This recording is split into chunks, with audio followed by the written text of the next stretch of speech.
할렐루야. 자, 오늘은 출애굽기 4장을 보겠습니다. 출애굽기 4장. 어저께 저희가 주일 예배 드리면서 2장, 3장을 해드렸는데 제가 좀 만족하지 않아요. 좀 그렇게 제대로 못한 것 같아서, 제 전달이 안 된 것 같아서 하면서 제가 조금 더 보충을 하도록 하겠습니다. 여러분, 우리가 이제 2장에 모세가 출생하는 얘기 있어요. 하나님께서 하나님의 사람을 사용하셔서 일하십니다. 하나님께서 구속사역을 시작하시죠. 여자의 후손을 보내주신 바고 사탄에게 명령하셨어요. 사탄에게 3장 15절, 창세기 3장 15절, 내가 여자의 후손을 보낼 거야. 그래서 여자의 후손은 너의 머리를 깨뜨리고 너는 그의 발꿈치를 상하게 할 것이다. 그렇게 말씀하시면서 예수님이 오실 계보를 쭉 이어가세요. 그래서 하나님이 하실 일은 하나님이 하십니다. 하나님 천지창조 누가 하셨나요? 하나님이 하시죠. 우리가 하나님 도와드려야 되나요? 그렇지 않습니다. 천사가 할 일은 천사가 합니다. 그런데 하나님의 구원 사역과 가르치는 사역은 누굴 통해서 하십니까? 하나님 직접 하시나요? 안 그렇습니다. 하나님이 구원 사역, 선교하게, 구원하고 선교하게 하는 사역, 그리고 가르치는 사역은 사람을 통해서 하십니다. 하나님의 구속 사역을 사람을 통해서 이어가시는 것입니다. 그래서 항상 하나님께서 사람을 예비하십니다. 그런데 때마다 사람이 나는 게 아니에요. 아브라함이 나고 이삭이 나고, 여러분, 아담과 하와가 가인과 아벨만 낳은 것이 아니죠. 얼마나 많은 자녀를 낳았는지 모르겠어요. 900살 이상 사셨으니까요. 그렇으니까, 그러나 가인과 아벨을 하나님이 택하신 자손인데, 아벨의 후손이어서 예수님이 오실 것인데, 여자의 후손이 오실 것인데, 가인이 아벨을 죽이는 바람에 아벨 대신에 셋이 오고, 제가 이 얘기 계속 말씀드렸죠. 셋의 후손에서 노아가 오고, 노아의 후손 중에서 하나님이 장자인 셈을 택하고, 셈의 후손 중에서 아브라함을 택하고, 아브라함이 이삭과 야곱에서 유다로, 그리고 요셉을 통해서 애굽으로 이주를 합니다. 애굽으로 이주를 해서 430년이 있을 거라는 것을 창세기 15장 아브라함에게 하나님이 말씀하셨던 언약이에요. 그 언약을 이루시기 위해서 하나님이 요셉을 쓰셨죠. 그래서 애굽으로 먼저 보내고 온 가족이 70명의 가족이 이주했지만 430년 뒤에 70명의 가족이 약 200만에서 300만, 250만, 최소한이 200만입니다. 최소한이 200만이고 250만에서 약 300만의 그 아주 대민족이 돼서 이동을 하게 됩니다. 하나님 약속하신 걸 다 이루셨지요. 그래서 우리가 하나님의 그 구속 사역을 이루기 위해서 그것은 하나님의 사역이지만 하나님의 사람들을 통해서 하신다는 거예요. 그래서 오늘 이 모세가 태어날 때, 하나님께서 모세가 태어날 때 요셉이 돌아가시고 나서 약 280년 있다가 태어납니다. 그러니까 하나님의 그 사람들이 막 해마다 막 역사를 이끌어가는 하나님의 사람들이 해마다 태어나는 게 아닙니다. 정말 몇백 년 만에 한 사람씩 하나님이 그렇게 역사를 이끄셨더라고요. 그래서 여러분이 이 역사를 보는 것은 하나님의 경륜을 알 수 있는 아주 좋은 기회입니다. 280년 만에 모세가 태어나요. 요셉이 돌아가시고 280년 만에. 그리고 이 모세가 태어날 때는 이 히브리 민족이 아들을 낳으면 다 나일강에 버리라고 할 때였죠. 그때 하나님께서 이 모세를 태어나게 하시고, 그리고 이 바로 공주의 손에서 성장할 수 있도록 하나님께서 이제 그 인도하시죠. 그래서 이 아기 모세를 갈대 상자에 넣어서 그 나일강에 띄웠다고 그러죠. 그런데 갈대 상자라는 건 노아의 방주와 똑같은 히브리 말을 써요. 테베라고 하는 똑같은 말을 쓰는데 그건 뭡니까? 키가 없어. 자기 인생의 키를 자기가 주장하는 게 아니에요. 누가 하세요? 오직 하나님만이 그 방주를 움직이실 수 있고 그 방주를 인도하신다는 거예요. 전적인 하나님에 대한 신뢰, 하나님께서 전적으로 인도하시는 것이 바로 이 모세의 갈대상자였고 노아의 방주였지요. 그리고 나서 이제 이 아기가 성장을 합니다. 어머니 그 요게벳이 와서 아기를 키우게 돼요. 아기를 키우면서 어떻게 했을까요? 늘 이야기를 했을 거예요. 여러분, 만 7세 미만의 어린이에게 그 가톨릭에서 그렇게 얘기한답니다. 7세 미만의 아이들을 우리에게 맡겨라. 그러면 그 아이들을 일생 동안 가톨릭 교회를 만들 수 있다는 거죠. 그래서 그 어린 시절에 이 어머니 요게벳이 그 아들 모세에게 유모로 살아가면서 또 월까지 갔죠. 그러면서 이제 그 히브리 민족성을 늘 이야기했던 것 같아요. 나중에 40세가 돼서 자기 민족과 히브리 사람과 애굽 사람이 싸우는 걸 보는데 애굽 사람이 굉장히 히브리 사람을 괴롭히는 걸 보고 애굽 사람을 죽입니다. 그리고 모래에 파묻죠. 모래에 파묻고 애굽 사람이 죽었는데 이거를 그 다음날 나가보니까 히브리 민족끼리 싸우는 거예요. 그래서 히브리 민족, 우리 민족끼리 이렇게 싸우면 되겠소 이렇게 하고 모세가 말리니까 한 히브리인이 내가 어제 우리가 언제 당신을 재판관으로 두었는가? 당신이 어제 애굽 사람을 죽여서 모래에 파묻는 걸 내가 봤어. 당신이 이렇게 재판관으로 살려면 나는 그것을 애굽 왕에게 그 말을 하겠어. 이러니까 그 길로 이제 미디안 광야로 갑니다. 여러분, 미디안 광야는 시내산이 반도, 이제 제가 내일은 지도를 꼭 보여드리겠습니다. 시내산에 있는 시내산 반도, 시나이 반도를 지나서가 미디안 광야입니다. 그러니까 그냥 이렇게 정상적으로 이 건강한 남자가 걸어가도 한 달 정도는 걸어야 할 거리가 바로 미디안 광야입니다. 그 미디안 광야에 가서 이제 그 우물가에 이렇게 정리를 해주고 이제 소녀들이 원만하게 그 양의 물을 먹일 수 있도록 도와줍니다. 그게 누구였냐면 미디안 족장이었던 르우엘의 딸들이었어요. 딸 7명이 딸이 7이었습니다. 그런데 이제 그 르우엘 족장이 그 큰딸 십보라를 모세와 결혼을 시켜서 거기서 아들을 낳게 됩니다. 그래서 이제 게르솜이라는 아들을 낳지요. 이런 시간을 보내면서 모세가 특별히 할 일이 없었어요. 미디안 광야에서. 그가 그 당시에 애굽에서 최고의 교육을 받고 또 아주 그야말로 세계적인 그런 그 실력을 가지고 있었지만 그것이 광야에서 아무 소용이 없었던 것이지요. 그래서 이제 그 장인 어른의 양을 치기 위해서 40년 동안 양을 칩니다. 여러분, 양을 치면서 제가 말씀드렸지만 우리나라 그 대관령이나 이런 데 가면 그냥 목초지에다가 그 양을 풀어놓으면 양이 풀을 먹습니다. 그렇게 생각하시면 안 됩니다. 그 광야는 낮과 밤의 기온이 굉장히 심합니다. 그러니까 아침 새벽이 되면 이슬이 많이 생깁니다. 바위 밑이나 나무 밑이나 그 이슬이 생긴 그곳에만 풀이 있습니다. 그러니까 이 양을 치는 목자가 이 양들을 데리고 그 풀이 있는 곳마다 인도해서 데리고 다녀야 합니다. 그러니까 한 번 나가면 양이 풀을 먹이려면 한 달도 걸리고 2달도 걸리고 넓은 지역에 그 풀만 찾아다녀야 되기 때문에 그렇습니다. 그 황량한 벌판에 누가 같이 대화할 사람도 왕자를 교육을 받았으니까 그렇게 늘 쓸쓸하고 황량하게 이 모세가 40년의 세월을 보냅니다.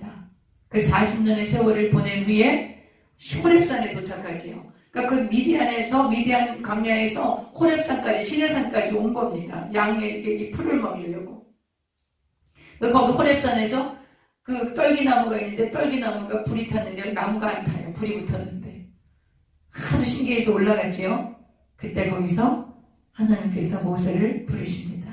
모세야, 모세야. 2번 부르시죠? 내가 선 곳은 거룩한 땅이다. 내 신을 벗어라. 신을 벗어라는 건 무슨 뜻이라고 그래? 노예는 신을 신지 않습니다. 하나님께서 이제 하나님의 동역자로, 하나님의 종으로, 하나님의 구원사역을 이끌어갈 이스라엘 백성을 애굽에서 탈출시킬 그런 하나님의 사람으로 모세를 부르시는 장면이 나왔습니다. 우리가 어저께 그런 3장을 쭉 이야기했습니다. 그러면서 하나님께서 이제 이스라엘 백성들이 얼마나 고난을 받고 있는지 내가 그걸 다 보고 있다. 그리고 내가 알고 있다. 내가 듣고 있다. 그래서 이게 하나님께서 아신다라고 그러는 건 그냥 내가 이렇게 알지, 지식적으로 알지 그런 것이 아니라 하나님이 직접 경험하시는 것처럼 안다라는 것이에요.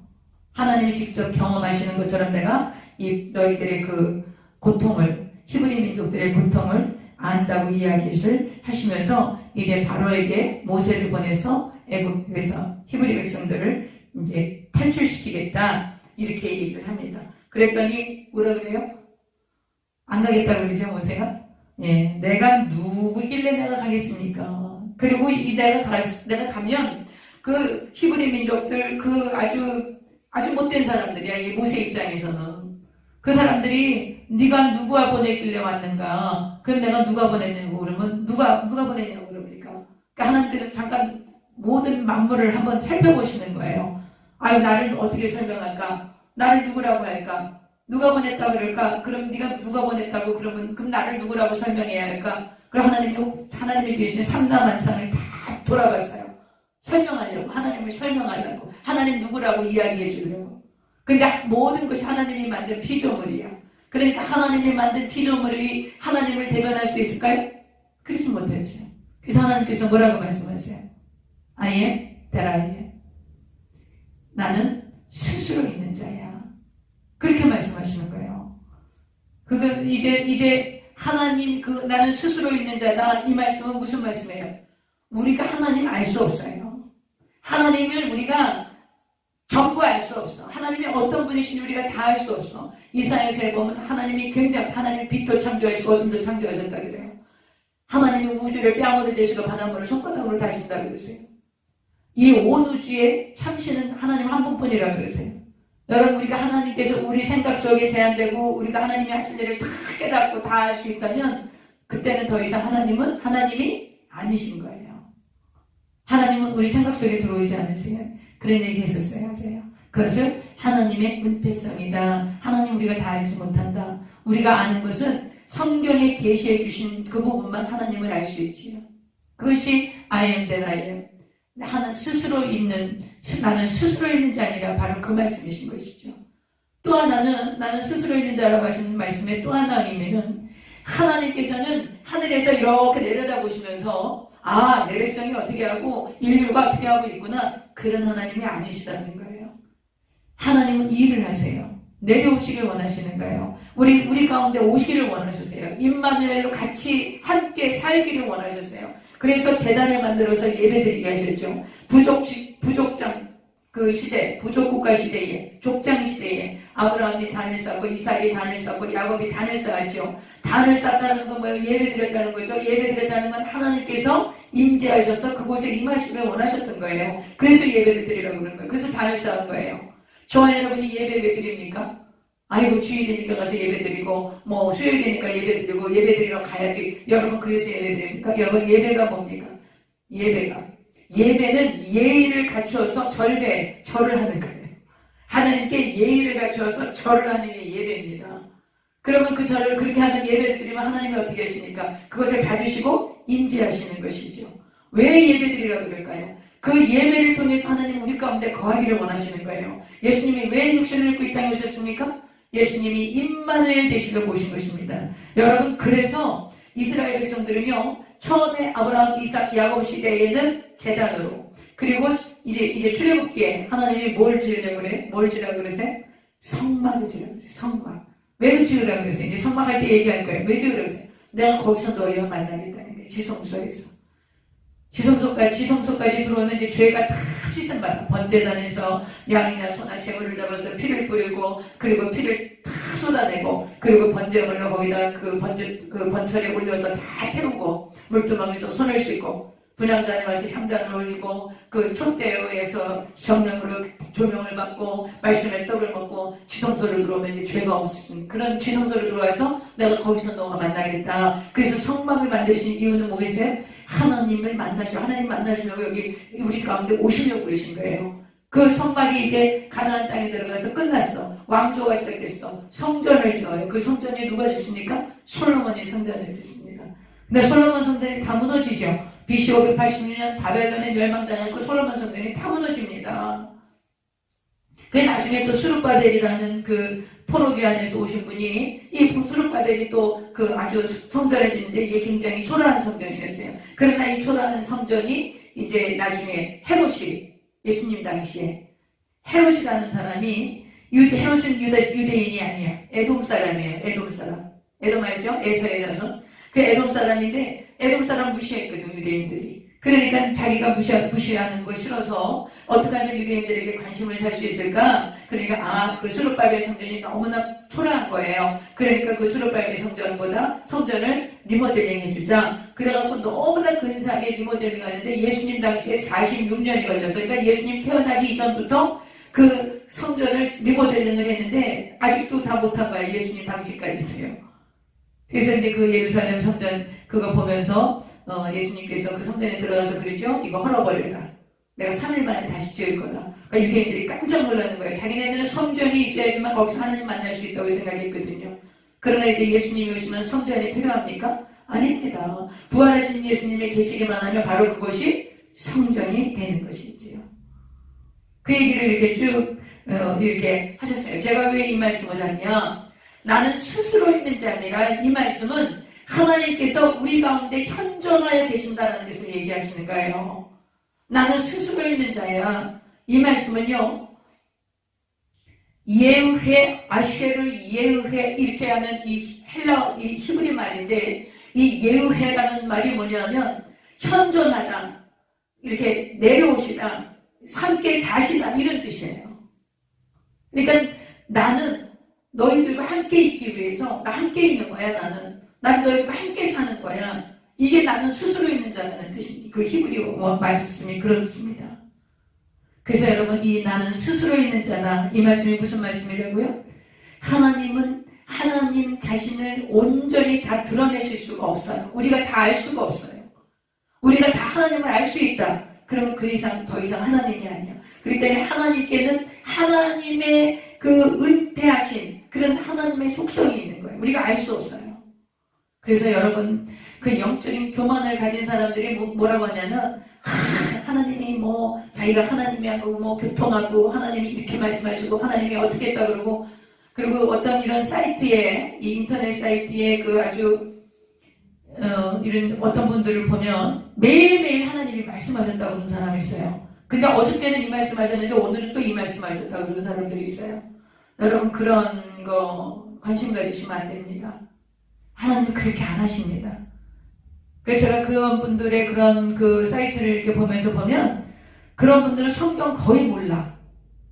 성경을 거의 모르고 매일 듣고 보고 막 이렇게 찬양하면서 임재 가운데 들어간다 그러면서 막 이렇게 혼수 상태로 빠지는 것 같은 여러분 그런데 속으시면 안 돼요. 그거 옳지 않습니다. 여러분 우리가 맑은 정신을 가지고 하나님의 말씀을 대하고 이 말씀을 깨달으면 되는 것입니다. 그러면 성령께서 임재하세요. 막 성령의 임재가 혼수 상태로 들어가는 그것이 성령의 임재가 아닙니다. 그래서 나는 스스로 있는 자 아니라 이 말씀은 우리가 하나님 알 수 없어. 다 알 수 없어. 너무나 크고 광대하시고 높으신 분이기 때문에 하나님 다 알 수 없어요. 그리고 하나님께서 현존하셔서 우리 가운데 와 계시다는 거. 그리고 하나님 한 분만이 유일하신 하나님이시라는 거. 이런 것들을 의미를 내포하고 있는 것이 나는 스스로 있는 자 아니라 이렇게 말씀하신 거예요. 하나님께서 모세가 내가 누가 보냈다고 그러면 뭐라 그래요? 그러니까 하나님께서 다 둘러보신 거예요. 하나님이 지으신 온 우주와 만물을 다 둘러보신 거예요. 설명해 주려고. 하나님 자신을 설명해 주려고. 설명할 수가 없어. 이 세상 모든 피조물이 다 하나님이 만드신 거예요. 근데 그거 가지고서는 도저히 하나님을 설명할 수, 하나님 너무나 크시고 광대하시고 너무나 놀라우신 하나님이시기 때문에. 그렇기 때문에 하나님 설명할 수가 없으니까 하나님께서 나는 스스로 있는 자야. 이 얘기를 하신 거예요. 그래서 그 스스로 있는 자라는 말씀의 의미를 여러분 제가 두 가지 얘기했죠. 하나님이 너무 크신 하나님이고 너무 엄청나신 하나님이기 때문에 우리는 하나님 다 알 수 없고 만약에 내가 하나님 다 안다고 그러고 하나님이 이렇게 했다고 그러고 하나님이 나한테 매일 그렇게 막 나는 하나님을 다 알아 막 이렇게 하는 그런 사람은 신앙이 상당히 문제가 있는 사람이에요. 하나님 우리 생각 속에 들어오지 않으세요. 우리 상상을 초월하세요. 여러분 이것을 우리가 어떻게 경험하냐면 일을 행하시는 야훼, 그 일을 성취하시는 야훼, 그 이름이 야훼이니까 이렇게 말씀하셨어요. 너는 내게 부르짖으라. 내가 내게 알지 응답하겠고 내가 알지 못하는 크고 은밀한 일을 보이겠다고 약속하셨어요. 여러분 우리가 기도한 대로 됩니까? 여러분 그런 경험도 많이 있을 거예요. 근데 저는요 제가 기도한 것보다 훨씬 더 놀라운 일들을 하셨어요. 제가 기도하고 구한 거는 정말 초콜릿 사탕만 구했는지 모르겠어요. 근데 하나님께서는 그거 하지 않으셨어요. 너무나 놀라운 일들을 응답하시는 거예요. 제가 그런 걸 경험하고 나서부터 그 다음부터는 아버지 뜻대로 하세요. 하나님께서 하시는 게 가장 좋은 것이고 가장 선한 것이고 가장 멋진 것이고 그것이 어떤 것이든 하나님께서 아버지의 뜻을 이루어 가실 줄 믿습니다. 제가 그런 기도를 받겠어요. 근데 정말 하나님께서 그렇게 응답하시죠. 너무 크고 비밀하고 놀라운 일들을 행하시기 때문에 우리가 하나님 감히 다 할 수 없어요. 그리고 하나님은 우리 삶 가운데 임재하시길 원하신다는 거. 여기 지금 와서 우리와 함께 계시길 원하신다는 거. 여러분 하나님 위에서 다 내려다보신 하나님이 아니세요? 여러분 우리 자꾸 위로 올라가고 싶어 해요. 그래서 막 하나님같이 되고 싶어 해요. 우리가 막 하나님과 굉장히 친밀한 것 같이 막 하나님 이용해갖고 높아지고 하나님 이용해갖고 사람들한테 대접받고 하나님 이용해서 우리가 막 굉장히 이렇게 사람들에게 칭찬 듣고 인정받고 싶고 그런 거 굉장히 좋아해요. 우리가 하나님께서는요 자꾸 땅으로 내려오세요. 나는 마음이 오냐고 겸손하니 내 멍에를 메고 내게 배우라. 마음이 오냐고 겸손하시대요. 예수님께서 하나님의 본체이시지만 하나님과 동등됨을 여길 것으로 취하지 아니하시고 자기를 이겨 종의 형체를 가지고 이 땅에 내려오셨다고 말씀하세요. 하나님이 육신을 입고 이 땅에 오신 거예요. 근데 우리가 자꾸 하나님 그냥 막 이용해갖고 예수님 이용해갖고 위로 올라가려고 그러고 막 대접받으려고 그러고 조금만 우리가 방심하면 그런 마음이 우리 탁 들어옵니다. 더더욱이 주의 종들은요 성도들이 은혜 받았다 그러고 막 이제 이러면 우리 인사성 멘트도 있고 실제로 은혜 받을 수도 있지요. 근데 그 말이 잘 넘어가요. 근데 그러면 아주 영이 공고해집니다. 그럴 때 하나님께 더 엎드리고 하나님께서 친히 자기 백성들을 돌보시기 위해서 정말 이렇게 이 몸을 통해서 하나님이 사용하신 것 뿐인데 정말 하나님께서 행하신 일들을 통해서 성도들이 견고하게 믿음으로 서는 것 그것을 기뻐해야 하는 것이 우리 종들의 본분입니다. 그래서 여러분이 그런 칭찬하실 때도 조심하셔야 돼요. 잘못하면 넘어져요. 그래서 이게 스스로 있는 자입니다. 그래서 야훼라는 이름을 처음으로 가르쳐 주시는 게 3장 15절이었습니다. 그리고 이제 가라고 하나님께서 말씀하시고 이제 그런 이야기를 어저께 3장까지 했습니다. 그래서 제가 또 여인들의 물품을 취하라고 그러시죠? 그동안에 약 150년 정도 됩니다. 이 사람들이 노예 생활한 것이. 왕조가 바뀌고 함의 왕조로 바뀌고 나서부터 노예 생활을 했기 때문에 왕조가 바뀐 시점부터 따지면 이 사람들이 약 150년간 그 노예 생활을 한 것이 됩니다. 그러니까 150년 동안 임금을 하나님이 다 받아주시죠. 그리고 이들이 임금 폐물을 취해서 광야에서 뭘 만듭니까? 성막을 만들게 하십니다. 그래서 아주 헌물이 차고 넘쳤다고 성막 지을 때 보면 그런 말씀이 나옵니다. 그래서 오늘 이제 4장 시작합니다. 자, 4번 4장 1절 모세가 대답하여 이르되 그러나가 뭡니까? 자꾸 거절하는 거예요. 하나님 나 못 가요. 나를 내가 누가 보냈다고 그래요. 이렇게 하고서는 하나님께 자꾸 거절하는 거예요. 그러니까는 모세가 뭐라 그러냐 4장 1절 모세가 대답하여 이르되 그러나 그들이 나를 믿지 아니하면 내 말을 듣지 아니하고 이르기를 야훼께서 내게 나타나지 아니하셨다 하리라. 모세가 아무리 얘기해도 모세 말 안 들을 거라는 거예요. 모세는 하나님 그렇게 말씀하셔도 이스라엘 백성들 히브리 백성들이 내 말 안 들을 거예요. 이렇게 얘기하는 거예요. 이제 하나님께서 이제 지팡이로 권능을 베풀게 하세요. 이 지팡이는 무슨 지팡이였죠? 양치던 지팡이였죠. 그런데 하나님께서 이 지팡이로 권세와 권능과 능력의 지팡이가 되게 하십니다. 2절 야훼께서 그에게 이르시되 내 손에 있는 것이 무엇이냐 그가 이르되 지팡이입니다. 이렇게 말씀하세요. 3절 야훼께서 이르시되 그것을 땅에 던지라 하시며 곧 땅에 던지니 그것이 뱀이 된지라 모세가 뱀 앞에서 피하매 이게 코브라 같은 뱀인데 그 코브라 뱀이 신이랍니다. 부토신이라는 신이 있답니다. 그게 코브라 뱀입니다. 4절 야훼께서 모세에게 이르시되 내 손을 내밀어 그 꼬리를 잡으라. 그가 손을 내밀어 그것을 잡으니 그의 손에서 지팡이가 된지라. 뱀은 꼬리를 잡는 게 아니라 그러죠. 머리를 잡는데 하나님께서 꼬리를 잡으라 그러니까 다시 지팡이가 됐습니다. 5절 이는 그들에게 그들의 조상의 하나님 곧 아브라함의 하나님 이삭의 하나님 야곱의 하나님 여호와가 내게 나타난 줄을 믿게 하려 함이라. 여러분, 표적과 증거는 왜 나타납니까? 표적과 증거, 어떤 기적, 표적과 증거 자체가 중요한 것이 아닙니다. 표적과 증거는 하나님이 하나님이심을 증거하기 위해서입니다. 예수 그리스도만이 우리의 구주이심을 증거하기 위해서 우리에게 표적과 기적이 필요한 것입니다. 표적과 기적 자체에 너무 관심을 주시면 안 돼요. 표적과 기적이 없어도 우리가 예수님이 나의 구주이심, 하나님이 살아계신 우리 아버지시라는 것을 믿을 수 있다면 그런 표적과 기적이 없어도 되는 것입니다. 우리 성도들이 어릴 때는, 신앙이 어릴 때는 굉장히 표적과 기사를 구합니다. 왜냐하면 그게 필요하기 때문에 그래요. 그러나 이제 어느 정도 성숙하면, 성장하면 그 표적과 기사가 없어도 하나님의 말씀을 붙들고 하나님이 살아계시고 하나님이 이렇게 역사를 주권적으로 이끌어가서, 여러분, 주관하는 건 사탄이 한다 그랬죠. 이 세상 주관자들이 하는 것입니다. 그러나 절대 주권은 누가 가지고 계십니까? 살아계신 하나님이 가지고 계신 것이죠. 그런 것들 우리가 성경을 보고 알게 됩니다. 다음 보겠습니다. 5절 봅니다. 이는 그들에게 그들의 조상의 하나님 곧 아브라함의 하나님 이삭의 하나님 야곱의 하나님 여호와가 내게 나타난 줄을 믿게 하려 함이라. 하나님이 나타나신 걸 믿게 하려고 이런 기적을 보여주신 거예요. 또 야훼께서 또 그에게 이르시되 내 손을 품에 넣으라 하시매 모세가 손을 품에 넣으세요. 그가 손을 품에 넣었다가 내어보니 그의 손에 나병이 생겨 눈같이 하얀지라. 7절 이르시되 내 손을 다시 품에 넣으라 하시매 그가 다시 손을 품에 넣었다가 내어보니 그의 손이 불레의 살로 변화왔더라.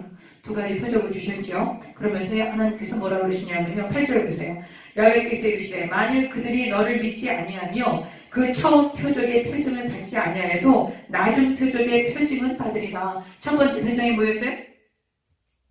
뱀이, 지팡이가 뱀 된 거. 근데 이거 누가 합니까? 마술사들도 합니다. 애국의 마술사들도 안 믿죠.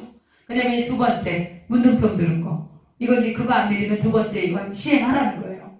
근데 이것도 안 믿습니다.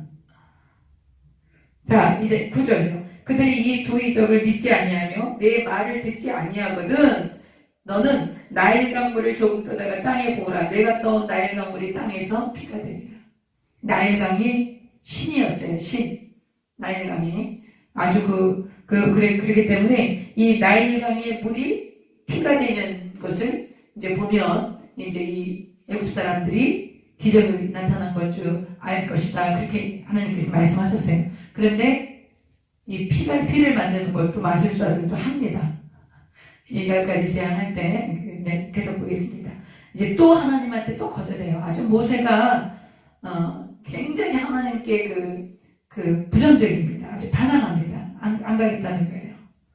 10절 모세가 여호와께 아뢰되 오 주여 나는 본래 말을 잘하지 못하는 자니이다. 주께서 주의 종에게 명령하신 후에도 역시 그러하니 나는 입이 뻣뻣하고 혀가 둔한 자니이다. 여호와께서 그에게 이르시되 누가 사람의 입을 지었느냐 누가 말 못하는 자나 못 듣는 자나 눈 밝은 자나 맹인이 되게 하였느냐 나 여호와가 아니냐. 이제 가라. 내가 내 입과 함께 있어서 할 말을 가르치리라. 여러분, 하나님께서 우리에게 하나님의 사역자들에게 주실 때 능력을 주십니까? 말씀을 주십니까? 말씀을 주십니다.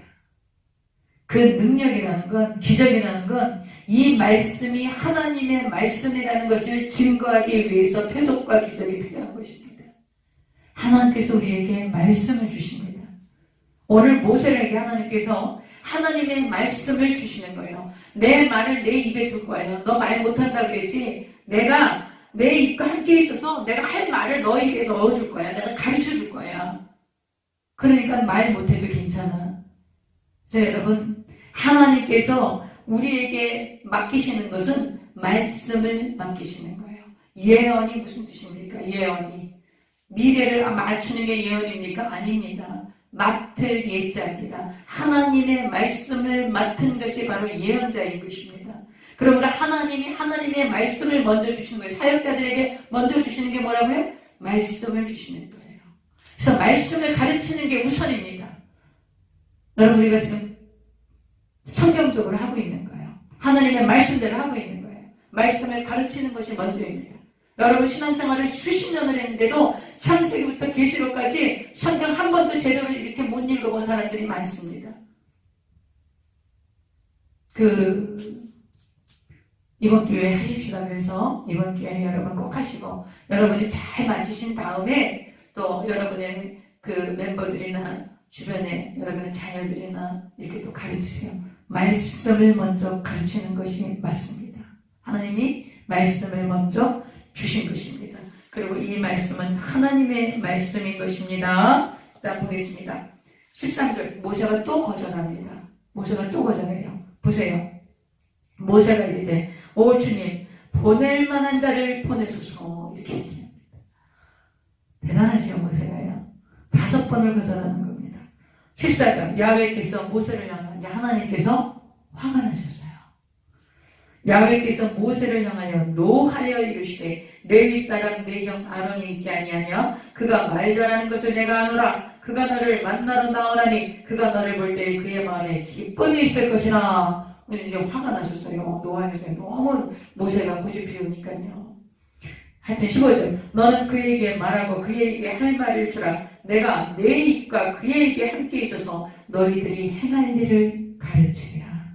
16절, 그가 너를 대신하여 백성에게 말할 것이니 그는 내 입을 대신할 것이요 너는 그에게 하나님같이 되리라. 너는 이 지팡이를 손에 잡고 이것으로 이적을 행할지니라. 이렇게 하나님께서 모세를 설득하고, 이제 모세는 진짜 마지못해서 가는 것 같아요. 이 뒤에 보면 막 이렇게 아멘 막 이렇게 하고 간 게 아니라, 진짜 하나님이 막 5번이나 거절하는데 막 자기 그 형을 또 대언자를 준다 그러고 막 이렇게 하니까 그냥 가기는 가야 되겠다, 이런 마음으로 간 것 같아요, 모세가요. 그래서 여러분요, 우리가 사명을 받고 하나님이 가라고 하실 때, 이때 어떤 사람을 불렀는가, 그것보다는 누가 불렀는가, 거기에 대해서 여러분의 콜링을 생각하셔야 돼요. 나를 생각하면 아무것도 하나님께 부름받아 쓰임받을 만한 그런 그런 것이 전혀 없는 거예요. 우리 자신 개인들을 보면 우리가 얼마나 평범한 그냥 주부였다가 또 신학교를 가서 이렇게 했지만, 정말 우리가 개인적으로 보면 이 세상에 얼마나 훌륭한 사람들이 많으십니까? 아주 정말 고학력에 정말 얼마나 훌륭하시고 정말 그 박사들 이런 사람들이 얼마나 많습니까? 근데 하나님께서 그런 분들도 쓰시지만 하나님이 쓰시는 분들은 그렇지 않은 사람도 쓰시는 거예요. 그건 왜 그렇습니까? 하나님이 찾으시는, 하나님이 부르시는 사람은 어떤 사람인가가 문제가 아니라 누가 부르셨는가가 중요한 것입니다. 누가 부르셨는가. 하나님이 부르셨다면, 하나님이 저와 여러분을 부르셔서 하나님의 그 구원 사역의 동역자로 불러주셨다면, 여러분 우리가 맡겨진 부분에서 해야 할 일들을 할 수 있도록 능력도 주십니다.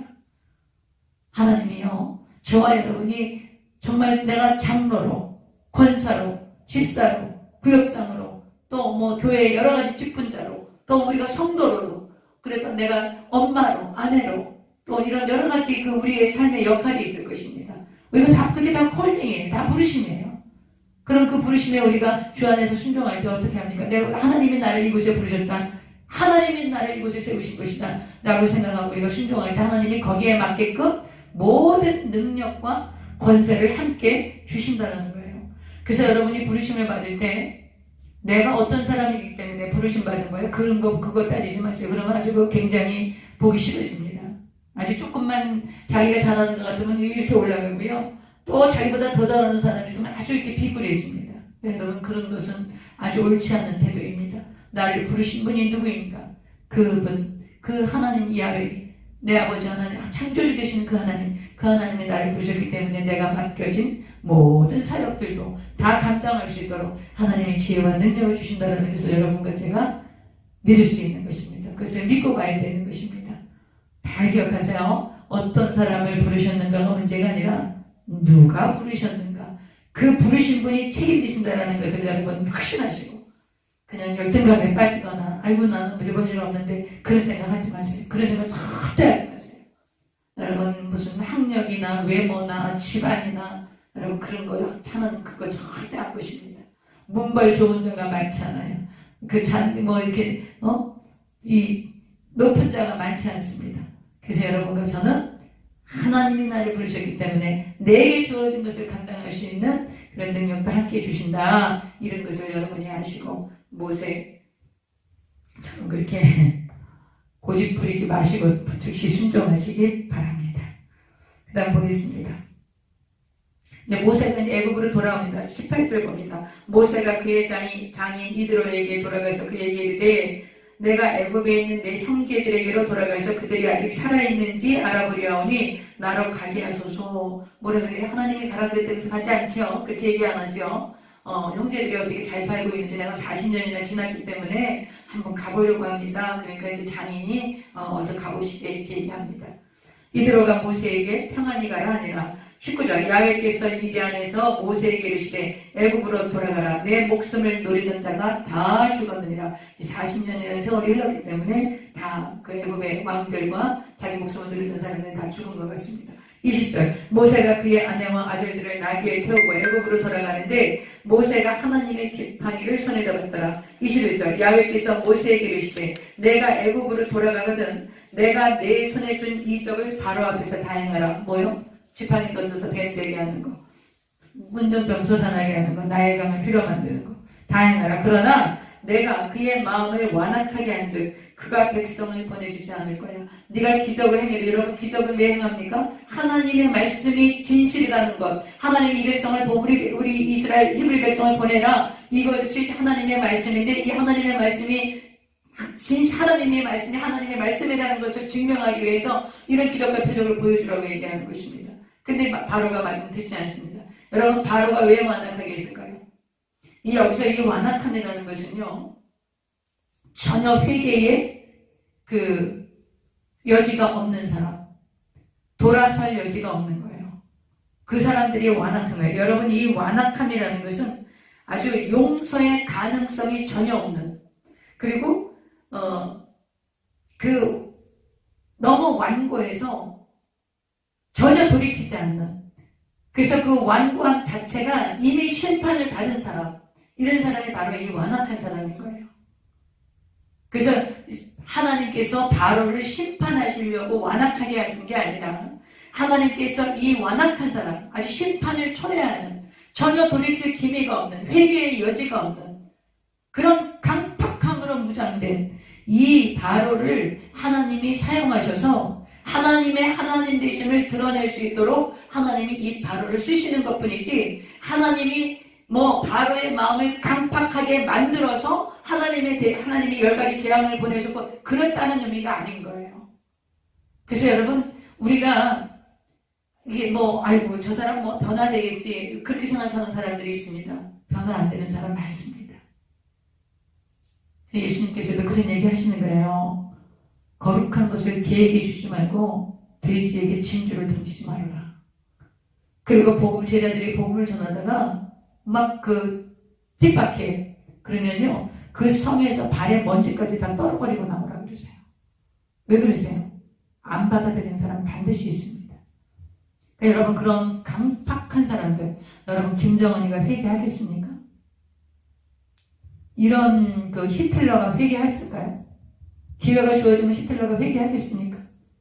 여러분 스탈린 같은 사람이 5천만을 죽였다는 거예요. 5천만은 우리 남한인 겁니다. 회개했을까요? 나중에 정신병 증세를 보였다고 그러더라고요. 네로왕 같은 그런 사람 회개할까요? 여러분 이 완악함이라는 것은 하나님이 바로를 완악하게 해서 그 10가지 재앙을 내리려고 이 사람을 완악하게 한 그런 게 아니에요. 워낙에 완악한 거야. 용서의 여지가 전혀 없어. 회개하고 돌아설 여지가 전혀 없어. 이 악이 가득 차서 더 이상 이 악한 악이 가득 차서 더 이상 이 사람 돌이킬 여지가 없는 사람인 거예요. 이 바로를 이용해서 하나님이 하나님 되심을 온 애굽 땅에 나타내시고 히브리 백성들에게 나타내시고, 그리고 하나님이 이스라엘의 창조주 하나님, 전능하신 하나님이시다는 것을 나타내기 위해서 이 완악한 바로를 하나님께서 이제 사용하신 것 뿐이지, 하나님이 바로를 완악하게 하신 게 아니에요. 이게 좀 이해하기가 좀 이해되시기를 바랍니다. 우리 성도들이 하나님이 왜 바로를 완악하게 해갖고 그렇게 하고서 써먹고서는 이렇게 하실 수가 있어요? 우리 성도들이 그렇게 생각하시는 분들이 있더라고요. 여러분, 그럼 하나님이 굉장히 사람들을 가지고 장난하시는, 조롱하시는 그런 하나님이 되시는 거예요.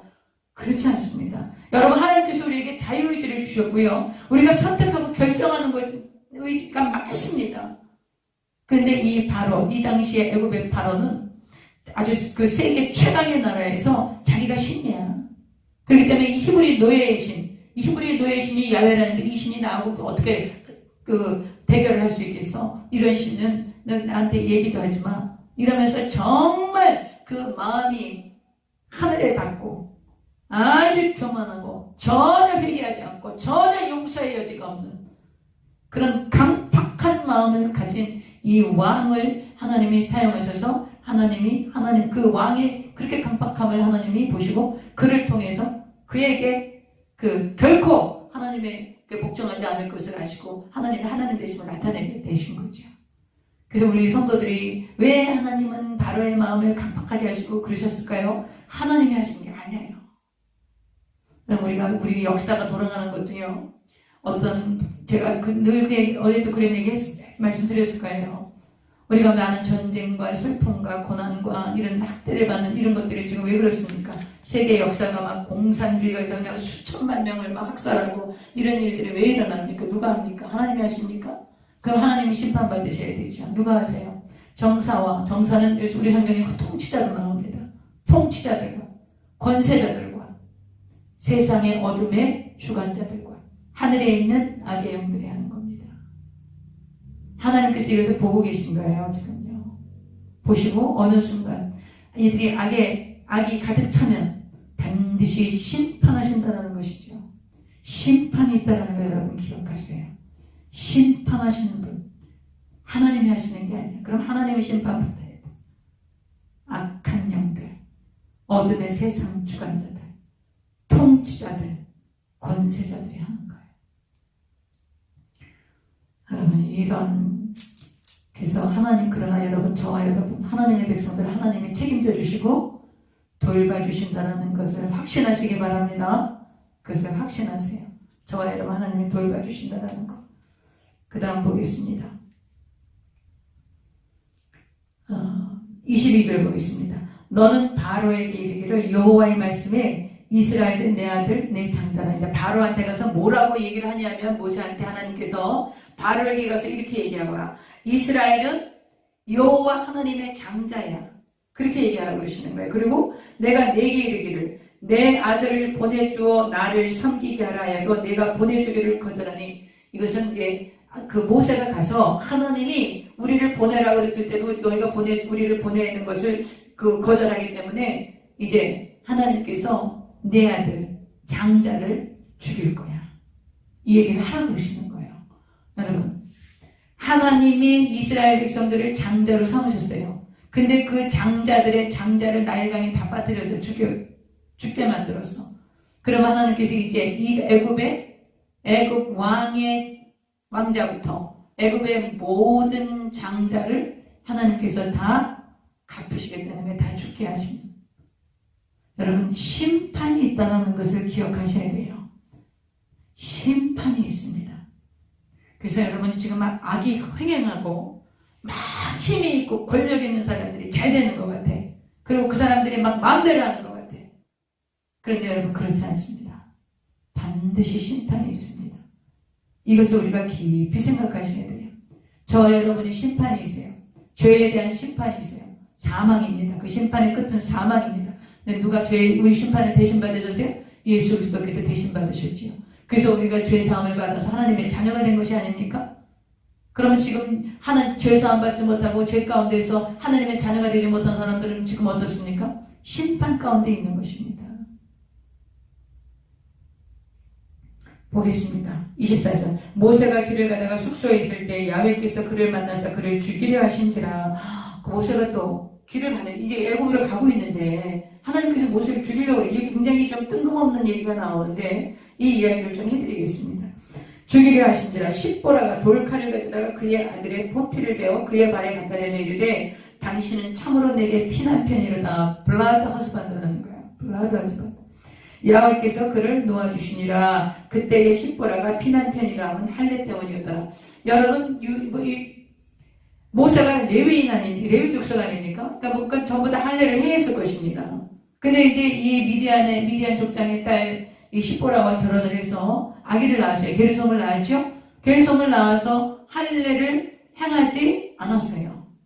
할례를 행하지 않았는데 이제 이 민족 지도자가 돼서 자기 이제 고국으로 돌아가서 지도자가 돼야 되는데 자기 가정의 그 아이가 자기 아들이 할례를 여러분 여기서 지금 게르솜은 이미 40살이 됐습니다. 40년이 지나는 거예요. 40살이 됐는데 자기 아들이 아직까지 그때까지 할례를 안 받은 거예요.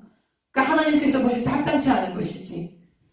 그 민족 지도자가 그 민족의 그런 어떤 상징적인 그런 것을 행하지 않고서 가정에서 행하지 않고서 여기 와서 지도자가 될 수는 없는 거예요. 그러니까 하나님께서 애굽으로 돌아오는 길에 이제 모세를 죽이려고 하셨다는 것은 꼭 죽이려고 하신 게 아니라 내 아들의 할례를 행하라. 그러니까 가정을 먼저 돌보고 내 자녀에게 네가 지도자로서 그런 일들을 다 이룬 다음에 애굽에 와서 지도자가 돼야 된다는 걸 말씀하시는 거죠. 그래서 이 십보라가 이제 바로가 모세가 하지 않고 이 십보라가 아주 대단한 여인입니다. 그 칠공주, 그 미디안 족장의 딸이 7인데 거기에서 장녀예요. 여러분 딸 많은 집들의 맏딸 대단합니다. 아주 파워풀합니다.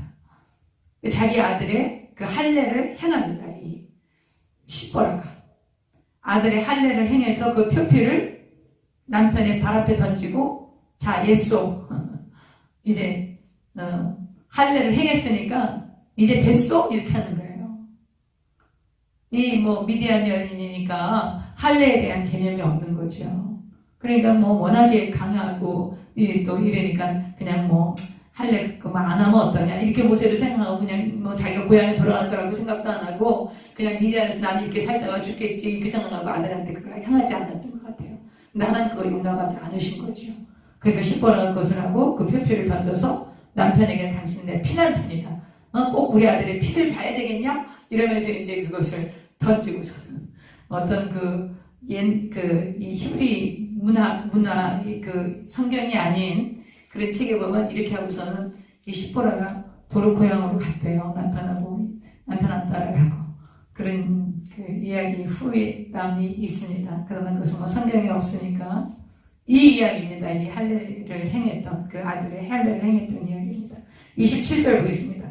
여호와께서 아론에게 이르시되 광야에 가서 모세를 맞으라 하시매 아론에게 하나님 나타나셨어요. 그래서 이제 내 동생이 올 거야. 그러니까 가서 동생 맞이하거라. 이렇게 하면서 아론에게 나타나신 거예요.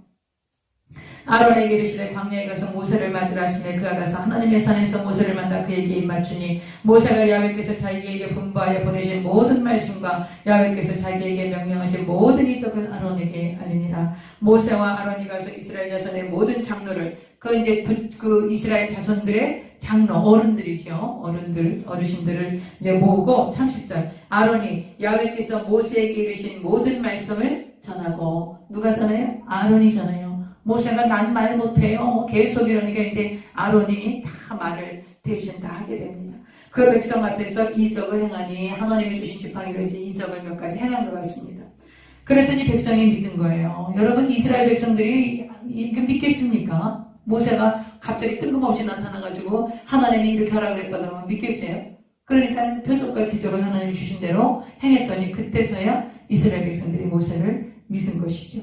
31절 백성이 믿으며 야훼께서 이스라엘 자손을 찾으시고 그들의 고난을 살피셨다함을 듣고 머리 숙여 경배했더라. 하나님이 우리의 고난을 다 보고 계셨습니다. 이렇게 모세가 말씀을 드리니까 그때서야 이제 백성들이 이제 하나님을 경배했습니다. 그런데 이렇게 해서 이제 일이 잘 풀려야 되겠죠. 하나님이 보내신 거고 기적도 나타나고 백성들도 호응이 좋고 그러니까 잘 풀려야 되는데 잘 안 풀립니다.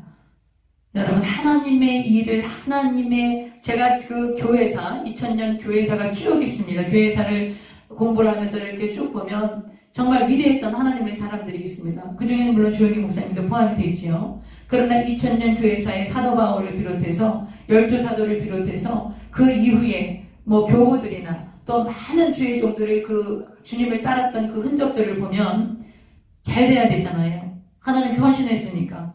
그리고 정말 하나님의 뜻대로 가는데 잘 돼야 되지 않습니까? 근데 그렇지 않습니다. 수많은 고난의 터널을 지나갑니다. 왜 그렇습니까? 세상 권세 누가 잡고 있어요? 사탄이 잡고 있습니다. 그러므로 사탄이 이 세상 권세를 가지고 세상의 어둠의 세상 주관자들과 이 하늘에 있는 악의 영들이 하나님의 나라가 확장하는 것을 가만히 보고 있지 않습니다. 그래서 엄청난 핍박과 어려움을 당합니다. 그러나 결국은 어떻습니까? 핍박을 당했고 순교를 당했는데 복음이 막 꽃이 핍니다. 여러분 스테반이 순교했습니다. 스테반이 순교한 다음에 무슨 일이 벌어집니까? 복음이 예루살렘을 벗어나서 온 유대로 퍼져나가고 온 유대에서 사마리아로 퍼져갑니다. 그래서 사마리아에 가서 빌립이 막 복음을 전합니다. 그리고 바울이 회심해서 땅끝까지 복음을 전하는 역사가 나타납니다. 사탄은요 스테반을 다 순교를 시키고 껄껄껄껄 웃었을 거예요. 그렇지. 스테반 죽는 거 봤지? 이제 겁먹지? 너희 죽기 싫지? 그러니까 이제 너희들은 다 이제 예수를 포기하고 이렇게 이제 내 뜻대로 세상 뜻대로 살아가게 될 거야. 껄껄껄 많이는 그랬을 거예요. 하나님은 어떻게 하세요? 천만의 말씀. 스테반을 하나님이 그 영혼을 가지시고 스테반의 죽음으로 인해서 복음이 유대로 퍼지고 사마리아에 가서 막 빌립이 복음을 전하는데 막 기적이 일어나고 바울이 회심하고 그래서 막 그 안디옥에 가서 교회가 개척이 되고 거기서 바나바와 함께 안디옥 교회에 그 부목사로 가고 그러다가 나중에 선교를 가서 온 세계에 복음을 전하는 그런 역사가 나타나는 게 어떻게 나타났습니까? 스테반의 죽음을 통해서 스테반의 순교를 통해서 시작된 것입니다. 그러므로 저와 여러분이 주의 사명을 감당할 때 또 우리가 믿음과 신앙을 지킬 때 내가 이렇게 신앙을 지키고 내가 이렇게 하나님 앞에 헌신했으니까 나는 모든 게 순탄하게 잘 될 거야. 잘 되기도 합니다. 그렇지 않을지라도 하나님께서 이것을 통해서 더 놀라운 일들을 행하시는구나. 여러분이 그런 믿음을 가지시면 여러분이 승리하는 것입니다. 여기 이제 그렇게 있으니까 굉장히 이스라엘 백성들이 잘 따라올 거라고 이제 우리가 보게 됩니다. 근데 안 따라오면 더 힘들게 합니다. 보겠습니다. 5장. 그 후에 모세와 아론이 바로에게 가서 이르되 이스라엘의 하나님 야훼께서 이렇게 말씀하시기를 내 백성을 보내라. 그러면 그들이 광야에서 내 앞에 절기를 지킬 것이냐. 여러분 이때 절기가 아직 정해지지 않았습니다. 절기는 언제 정해지냐. 6월절부터 시작돼서 절기가 정해집니다. 그러니까 이제 12월 12장부터 나옵니다. 그러니까 절기가 아직 정해지지 않았기 때문에 여기서 말하는 절기라는 것은 그냥 어떤 그 제사를 지내는 시기, 예배를 드리는 시기 정도를 생각하면 됩니다. 그래서 그 제사를 지내는 것입니다. 제사를 지킬 것이니라. 그래서 이제 이렇게 이 정도로 보면 됩니다. 그 다음에 이제 2절 봅니다. 바로가 이르되 야훼 여호와가 누구이기에 내가 그의 목소리를 듣고 이스라엘을 보내겠느냐. 나는 여호와를 알지 못하니 이스라엘을 보내지 아니하리라. 여러분 그 당시 애굽 왕은 신입니다. 태양신입니다. 태양신. 태양성에서 많이 들었죠? 김일성이가 태양신입니다. 지금 김정일이가 광명성입니다. 정말 무시무시한 정말 이 북한 체제가 정말 하나님께서 어떻게 다루실지 정말 기대가 됩니다. 정말 무시무시한 단체, 무시무시한 집단입니다. 거기가. 보겠습니다. 바로가 여호와가 누구냐 이렇게 말합니다. 내가 누군데 내가 여호와의 그러니까 누구냐? 노예의 신들 아니야? 히브리 노예의 신 아니야? 여호와가. 내가 근데 왜 노예의 신의 말을 듣겠는가? 내가 신인데. 이렇게 얘기하는 거예요. 하나님을 조롱하는 거예요. 여호와 하나님을 조롱하고 무시하는 거지요. 3절. 그들이 이르되 히브리인의 하나님이 우리에게 나타나셨은즉 우리가 광야로 사흘쯤 가서 우리 하나님 야훼께 제사를 드리려 하오니 가도록 허락하소서. 야훼께서 전염병이나 칼로 우리를 치실까 두려워하나이다. 애굽 왕이 그들에게 이르되 모세와 아론아 너희가 어찌하여 백성의 노역을 쉬게 하려느냐. 가서 너희의 노역이나 하라. 너희 백성들 노역 쉬게 하려고 너희들이 지금 이렇게 하는구나. 이제 바로가 그렇게 얘기하는 거예요. 5절. 바로가 또 이르되 이제 이 땅에 백성이 많아졌거늘 너희가 그들로 노역을 쉬게 하는도다. 바로가 그날에 백성의 감독들과 기록원들에게 명령하여 이르되 너희는 백성에게 다시는 벽돌에 쓸 집을 전과 같이 주지 말고 그들이 가서 스스로 집을 짓게 하라. 이 벽돌 만드는 게 굉장히 힘듭니다. 그 인터넷 한번 보시면 이 벽돌을 그 진흙을 파서 그것을 운반해서 거기에서 또 집을 가서 가져와서 그 짚을 섞어서 손으로 빚습니다. 그리고 그것을 말려야 됩니다. 그러니까 이것을 보통 40명이 8만 개씩 만들었답니다. 이거 인간이 아닙니다. 아주 그냥. 보겠습니다. 8절. 또 그들이 전에 만든 벽돌 수요대로 그들에게 만들게 하고 감하지 말라. 그들이 게으름으로 소리질러 이르기를 우리가 가서 우리 하나님께 제사를 드리자나니 그 사람들의 노동을 무겁게 함으로 수고롭게 하여 그들로 거짓말을 듣지 말게 하라.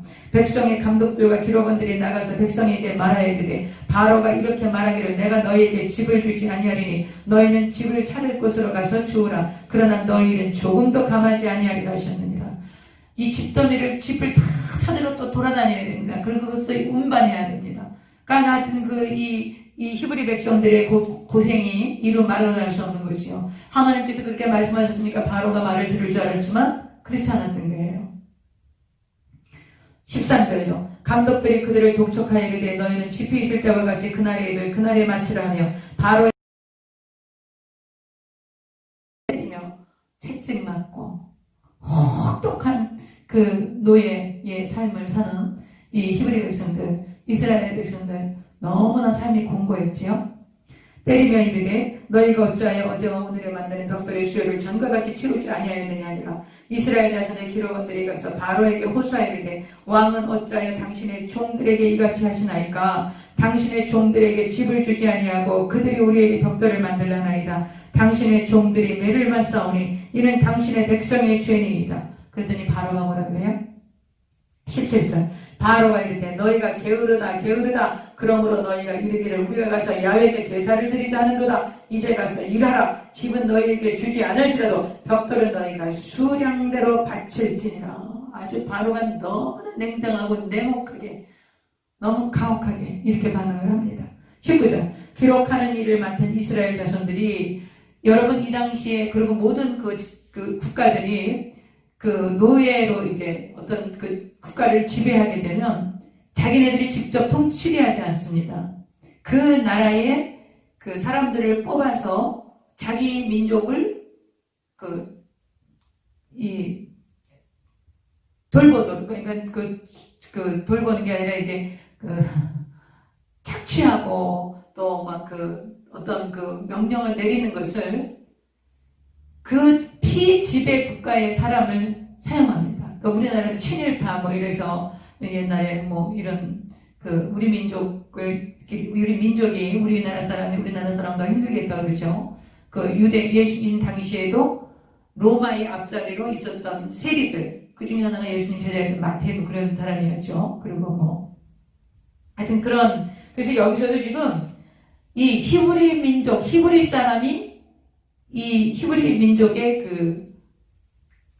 이제 다스리는 이제 앞장서서 이 사람들에게 일을 지시하고 명령하는 이제 그런 일을 맡은 사람들이 이 기록하는 일을 맡은 사람들이었습니다. 19절. 기록하는 일을 맡은 이스라엘 자손들이 너희가 매일 만드는 벽돌을 조금도 감하지 못하리라 함을 듣고 화가 몸에 미친 줄 알고 이제는 이거 못 만들면 이제 이스라엘 백성들은 이제 큰 어려움을 당하게 되는 걸 알게 된 거죠. 20절. 그들이 바로를 떠나 나올 때에 모세와 아론이 길에 서 있는 걸 본 거예요. 원망하는 겁니다. 21절. 그들에게 이르되 너희가 우리를 바로의 눈과 그의 신하의 눈에 미운 것이 되게 하고 그들의 손에 칼을 주어 우리를 죽이게 하는도다. 야훼는 너희를 살피시고 판단하시기를 원하노라.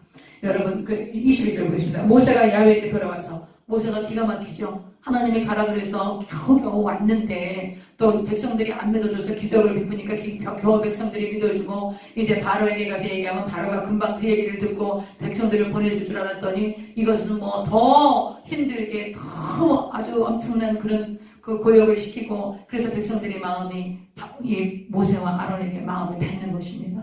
그 모세가 속상하지요. 모세가 하나님께 여쭙니다. 22절. 모세가 야훼께 돌아와서 아뢰되 주여 어찌하여 이 백성이 학대를 당하게 하셨나이까? 어찌하여 나를 보내셨나이까? 하나님 왜 나를 보낸 거예요? 그리고 이 백성은 왜 나 때문에 더 학대를 당합니까? 이러면서 하나님께 절규하는 거죠. 어찌하여? 여러분 모세가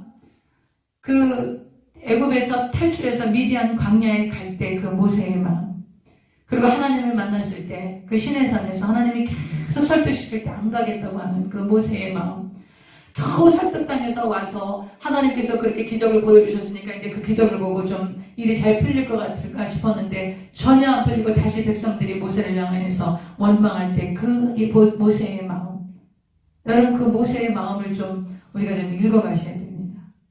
그리고 나중에도 계속 모세를 힘들게 합니다. 그러나 모세는 어떻게 합니까? 하나님, 이 백성이 내 아버지의 책에서, 하나님의 책에서, 내 생명책에서 내 이름이 지워질지라도 이 백성 버리지 마시라고. 그렇게 이 노예 근성을 가진 이 이스라엘 백성들, 이 히브리 백성들이 계속 모세를 반역하고 하나님을 반역합니다. 하나님이 버리려고 그래요. 난 네 백성이랑 같이 못 가겠다. 내가 다른 민족을 뽑아서 내가 같이 가겠다. 이렇게 말씀하세요. 모세가 막아서는 거죠. 이렇게 속을 썩이고 애를 먹이는 이 백성을 모세가 내 이름 생명책에 지워주셔도 좋습니다. 하나님 이 백성 구원해달라고. 이것이 지도자였어요. 하나님께서 이런 지도자를 원하셨던 거예요. 모세가 그럴 줄 알고 내가 얘네들 버릴 거야. 그 얘기하신 거예요. 여러분 우리나라에 이런 지도자를 보내주시도록 저와 여러분이 기도하셔야 돼요. 하나님 앞에 정말 그 지도자를 향해서 대적하고 원망하고 막 불평을 해도 하나님, 내가 이 민족을 사랑합니다. 나를 버리셔도 좋습니다. 이 민족을 구원해달라고. 신약에 와서 누가 그렇게 합니까? 바울이 그렇게 합니다. 바울이 그렇게 합니다. 바울이 자기 민족을 위해서 자기가 버림을 받아도 좋습니다. 그러나 우리 민족을 구원해달라고 그렇게 하는, 그렇게 나라와 민족을 사랑하는 지도자들이 있어서 하나님께서 우리나라를 세워주실 것이라고 저는 믿고 있습니다. 왜냐하면 우리가 기도하기 때문입니다. 자, 보겠습니다. 23절. 내가 바로에게 들어가서 주의 이름으로 말한 후로부터 그가 이 백성을 더 학대하며 주께서도 주의 백성을 구원하지 아니하시나이다. 왜 이런 일이 벌어졌을까요? 여러분, 하나님께서 왜 모세의 말을 듣지 않고 더 이 바로 왕을 강팍하게 해서 이스라엘 백성들을 더 괴롭히게 했을까요? 왜 그렇게 하셨다고 생각하세요? 보세요. 여러분, 우리가 지금 이 세상에 살기 좋아요. 정말 막 부족한 것 없이 모든 것을 누리고 모든 것을 완벽하게 우리가 가지고 살 수 있어요. 천국 가고 싶겠습니까? 여러분, 그러면 그런 분들한테 한번 예수 믿고 천국 가세요. 한번 그래 보세요. 여기가 천국인데 무슨 천국을 또 가? 얼마나 죽기가 싫겠어요. 죽을까봐 얼마나 두렵겠어요. 조그만 아픈 병원 가서 머리부터 발까지 쫙 스캔하고 내가 무슨 병에 걸린 거 아닌가 죽을까봐. 여기가 너무 좋아갖고 천국 가고 싶겠어요? 절대 안 가고 싶지요. 그런데 너무 힘들고 어렵고 정말 죽는 게 사는 것보다 더 나아. 그러면 어떻습니까? 천국 소망 갖겠지요? 여러분, 지금 북한의 지하교회 성도들이 천국 소망 갖겠습니까? 안 갖겠습니까? 당연히 천국 소망 갖지요. 저와 여러분 어떻습니까? 여러분 천국 소망 안 갖습니까? 제가 여러분 권사님들 정말 아주 그냥 건강하시고 막 기도 많이 하시고 그런 분인데 저한테 와서 오늘 그러시더라고요. 왜 그렇게 맨날 천국 얘기하고 지옥 얘기하고 그러십니까? 그런 얘기 좀 하지 마십시오. 성경에 다른 말씀도 많은데 왜 그런 얘기를 하십니까? 저한테 그러십니다. 그래서 제가 그랬습니다. 권사님, 천국 얘기 안 하고 지옥 얘기 안 하면 그건 가짜인데요. 우리 마지막에 천국과 지옥이에요. 예수님 믿고 천국 안 가고 예수님 안 믿고 지옥 안 가고 그러면 그 문제가 있는 것입니다. 이거 제 주의 종이 분명히 얘기해줘야 되는 것입니다. 천국까지 확실히 있다라는 거. 굉장히 그 설교를 듣기 싫어하시더라고요. 여러분, 지금 이스라엘 백성들이요, 애굽이 살기 좋아. 지금 여기서 400년이 지나갔어요. 400년이 지나가는 동안 애굽 문화에 길들여져 있고요. 여러분 여기 이제 애굽 탈출하고 나서 얼마 안 돼갖고 우리가 애굽 불가마 밑에서 모두 먹었는데 이러면서 추억합니다. 여기 이렇게 혹독하게 고난을 당했으면서 그 지난 세월, 얼마 지나고 나니까 그 과거에 막 좋았던 것을 막 생각해요. 여러분, 사실 이 고센 땅이 굉장히 비옥한 땅입니다. 그리고 곡식이 잘 나는 땅이고요. 그리고 아주 진짜 먹을 게 풍부한 땅이에요. 이 애국 지역에서 아주 이 삼각주로 굉장히 그 비옥한 땅이기 때문에. 그러니까 여기서 편안하게 살도록 그냥 놔두면 나오려고 하겠습니까? 애국을 탈출하려고 하겠습니까? 안 합니다. 근데 하나님의 계획은요, 애국을 탈출해야 돼요. 탈출해서 어디로 가야 돼요? 가나안 땅에 들어가야 하는 것입니다. 하나님이 목적하신 것은 가나안 땅에 가는 것입니다. 근데 애국이 좋아서 여기에 머물러 있겠사오니 이렇게 하면 어떻게 됩니까? 그럼 곤란한 것이죠. 그래서 바로를 통해서 하나님의 고역을 당하게 하시고, 그리고 이제 정말 아주 애굽에 만장이 떨어져서 여기서 빨리 탈출하자. 그래서 그냥 그날 밤, 6월절 밤 지나자마자 그 다음날 아침 바로 출발합니다. 그래서 여러분, 너무 세상이 좋고 그냥 없는 것 없이 누리고 살고, 그리고 막 그 풍요와 그냥 막 안전한 가운데 우리가 거하고 있으면 천국 소망하지 않습니다. 그럼에도 불구하고 이 모든 것들은 다 하나님 거야. 나는 그냥 잠깐 청직이야. 이렇게 생각하고 주를 위해 헌신하면서 천국 소망을 가지고 사신다면 그건 진짜 신앙이죠. 그건 진짜 대단한 신앙이십니다. 아마 여기 들어오신 분들은 다 그런 분일 거라고 제가 생각합니다. 근데 이스라엘 백성들은 그렇지 않았어요. 그렇지 않았어요. 그래서 여러분요, 혹독하게 하나님께서 여러분을 좀 연단 가운데 집어넣으시고 시달리게 하시거든.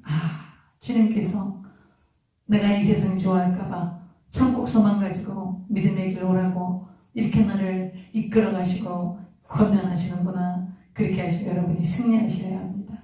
오늘 여기까지만 하겠습니다. 오늘 6장까지 하려고 했는데 6장, 7장, 8장은 제가 어저께 2장, 3장 하면서 좀 그 주일 설교에 제가 집중이 잘 안 됐었어요. 막 예배 드리는데 전화도 오고, 이게 지금 스마트폰으로 하는 거기 때문에 막 전화가 오고, 그래서 집중이 안 돼서 제가 오늘 좀 보충하느라고 좀 늦어지긴 했는데, 오늘 내일은 6장, 7장, 8장까지 해서 적어도 하루에 3장 이상은 나누도록 하겠습니다. 그래서 아마 내일 잘하면 10가지 제안 다 할 수도 있습니다. 그리고 수요일날 우리가 6월절 들어가는 여러분, 6월절 우리 성도들이 굉장히 많이 오해하고 있습니다. 정말 많이 오해하고 있고 잘 못 인식하고 있는 부분이 많습니다. 여러분, 그래서 잘 배우시고 잘 깨달으셔서 정말 하나님 말씀 붙들고 승리하는 신앙생활 하십시다. 기도하겠습니다. 하나님 아버지, 우리가 오늘 모세를 부르신 것과 또 모세가 끝까지 거절을 하지만 하나님께서는 또 같이 모세를 끝까지 설득하셔서 하나님의 사람으로 그 이스라엘 백성들을 출애굽시키는 그런 민족 지도자로 세우시는 것을 저희들이 보았습니다. 아버지, 우리가 이 땅에서 잘되고 형통하기를 원하지만 그것 때문에 우리가 천국을 소망을 놓친다면 아버지, 그것은 참 많은 그 손해를 보는 것입니다. 하나님 아버지, 우리가 천국 소망을 가지고 믿음으로 하나님을 앙망하며 주님을 영화롭게 하는 삶을 살도록 역사하여 주시옵소서. 하나님께서 우리에게 말씀을 먼저 주셨습니다. 그러므로 하나님의 말씀을 드러내기 위해서 기적과 표적도 주신 것입니다. 그러므로 하나님의 말씀을 잘 깨닫고 알아서 모세에게 주신 말씀은 그 이 백성을 구원해내는 것이지만 저희들에게 주신 말씀은 모든 족속으로 제자를 삼아 아버지와 아들과 성령의 이름으로 침례를 베풀고 내가 너에게 분부한 모든 것을 가르쳐 지키게 하라고 하시는 것입니다. 하나님 아버지, 우리가 이 복음을 땅끝까지 증거하도록 주의 말씀이 우리 위에 있어서 담대하게 주님이 가라고 하신 것에서 하라고 하신 말씀을 전하여 주님을 영화롭게 하다가 주님 만나게 하여 주시옵소서. 성령으로 충만하게 하여 주시옵시고 오늘 밤에 함께하는 모든 지체들에게 놀라우신 은혜를 쏟아서 평강으로 함께하여 주시옵소서. 예수님의 이름으로 기도드립니다. 아멘. 할렐루야. 오늘도 승리하셨습니다. 우리 또 내일 모레는 내일 모레 하수목은 출애굽기를 좀 쭉쭉 나가도록 하겠습니다. 그래서 내일은 지도도 좀 보시고요. 이렇게 해서 속도를 조금 내도록 하겠습니다. 할렐루야. 그냥 주무시지 마시고 기도하시고 주무셨으면 좋겠어요. 할렐루야.